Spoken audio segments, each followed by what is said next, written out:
क्या उमर अब्दुल्ला जम्मू कश्मीर की जनता को बेवकूफ बना रहे हैं? ये है कि मुझे जिन अफसरों से काम लेना है उन अफसरों पे मेरा कंट्रोल नहीं। जावेद बेग बोले, उमर अब्दुल्ला जम्मू कश्मीर की जनता से पूरा सच नहीं बोल रहे हैं। उमर अब्दुल्ला साहब सच नहीं बोल रहे, वो पूरा सच नहीं बोल रहे। आखिर क्यों उमर अब्दुल्ला नरेंद्र मोदी की तारीफ कर रहे हैं? देश पूरा नहीं कर पाए, वो आपके हाथों पूरा हुआ और जम्मू कश्मीर की वादी को बाकी मुल्क के साथ जोड़ दिया गया। आखिर उमर अब्दुल्ला की क्या है ऐसी मजबूरी कि कुर्सी संग नहीं बना पा रहे दूरी?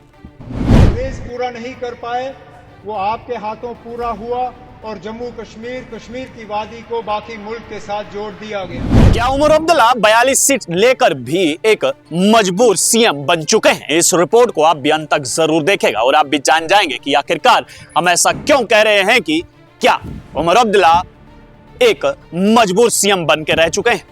इन दिनों जम्मू कश्मीर में इसकी टोपी उसके सिर चल रहा है। पिछले 9 महीने से जम्मू कश्मीर की जनता कंफ्यूजन में है कि उनका काम कौन करेगा।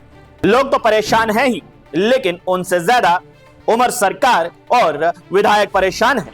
विधायकों का कहना है कि उनका कोई भी काम उमर सरकार और उनके मंत्री नहीं कर पा रहे हैं। 10-10 डिपार्टमेंट ले रखे हैं, ना एक चला रहे हैं, ना दूसरा चला रहा है, ना चपरासी को ठीक कर पा रहे हैं, ना किसी ब्यूरोक्रेट को ठीक कर रहे हैं। मंत्री बने बैठे हैं, हाँ जी ये ले लो। अरे ऐसी सरकार को क्या करूं, ऐसे मंत्रालय को क्या करूं?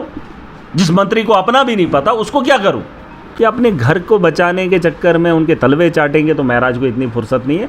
आप तो वैसे भी खा पी रहे हैं, साथ में बैठ रहे हैं, डॉक्टर जितेंद्र के साथ जा रहे हो, मोदी जी के साथ जा रहे हो, एलजी के बगल में बैठ रहे हो, तो उन्हीं के साथ सरकार बना के जम्मू कश्मीर की बेहतरी कर लीजिए। तो वहीं दूसरी तरफ सकीना इटो, सुरेंद्र चौधरी और उमर अब्दुल्ला का कहना है कि हमारे पास कुछ भी नहीं है, सब कुछ एलजी साहब के पास है। आपको भी ये सवाल उनको पूछना चाहिए कि जनाब ये सरकार कह रही है कि आप खुल के हमें काम क्यों नहीं करने दे रहे कि जम्मू कश्मीर को स्टेट का दर्जा मिलना चाहिए। स्टेट का दर्जा मिलेगा तभी जिन लोगों के कईयों के दिमाग खराब हैं वो दिमाग सीधे।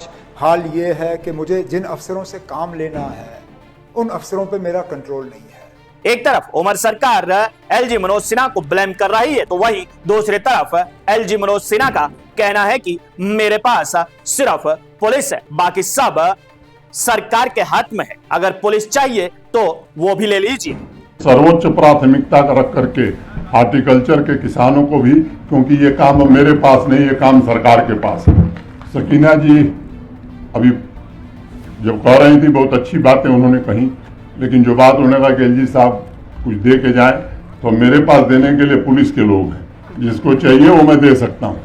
बाकी जितना काम है सड़क, बिजली, पानी, खेती, ये सब सरकार के पास है। अब यहाँ पर सवाल यह है कि दोनों में से कौन झूठ बोल रहा है? सरकार एलजी मनोज सिन्हा को ब्लेम कर रही है, तो एलजी मनोज सिन्हा ने साफ कह दिया है सब कुछ सरकार के हाथ में है। उमर अब्दुल्ला और सुरेंद्र चौधरी बार बार एक ही बात को रिपीट कर रहे हैं, जब स्टेटहुड मिलेगा तो तभी काम हो पाएगा। इस समय हमारा फ्री हैंड नहीं है। कि जनाब ये सरकार कह रही है कि आप खुल के हमें काम क्यों नहीं करने दे रहे। जम्मू कश्मीर को स्टेट का दर्जा मिलना चाहिए। स्टेट का दर्जा मिलेगा तभी जिन लोगों के कईयों के दिमाग खराब हैं वो दिमाग सीधे हो। हाल ये है कि मुझे जिन अफसरों से काम लेना है उन अफसरों पे मेरा कंट्रोल नहीं है। अब सवाल यहाँ पर यह है कि उमर अब्दुल्ला और सुरेंद्र चौधरी को पहले से ही यह मालूम था कि इलेक्शन स्टेट में नहीं बल्कि यूटी में लड़ा जाएगा। कौन कौन सी पावर सरकार के पास होंगी सब पता था, उसके बावजूद इलेक्शन लड़ा गया और आज जम्मू कश्मीर की जनता से यह बोला जा रहा है कि हमारे हाथ में कुछ नहीं है। अगर सरकार के हाथ में कुछ भी नहीं है और ब्यूरोक्रेट्स सरकार की नहीं सुन रहे हैं तो सरकार इस्तीफा दे दे और ये ऐलान कर दे जब तक स्टेटहुड नहीं मिलेगा तब तक हम इलेक्शन नहीं लड़ेंगे। उमर अब्दुल्ला और उनके नेता बार बार ये कह रहे हैं कि उनके हाथ में कुछ नहीं है। एलजी मनोज सिन्हा उन्हें काम करने नहीं दे रहे हैं, फ्री हैंड नहीं है और ब्यूरोक्रेट्स उनकी बात नहीं मान रहे हैं। अगर ऐसा है तो क्यों उमर अब्दुल्ला और उनके नेता अभी तक सरकार से इस्तीफा नहीं दे रहे हैं? असेंबली को डिसॉल्व कर ये घोषणा भी कर सकते हैं कि जब तक स्टेटहुड वापस नहीं दिया जाता नेशनल कॉन्फ्रेंस जम्मू कश्मीर में कोई भी चुनाव नहीं लड़ेगी।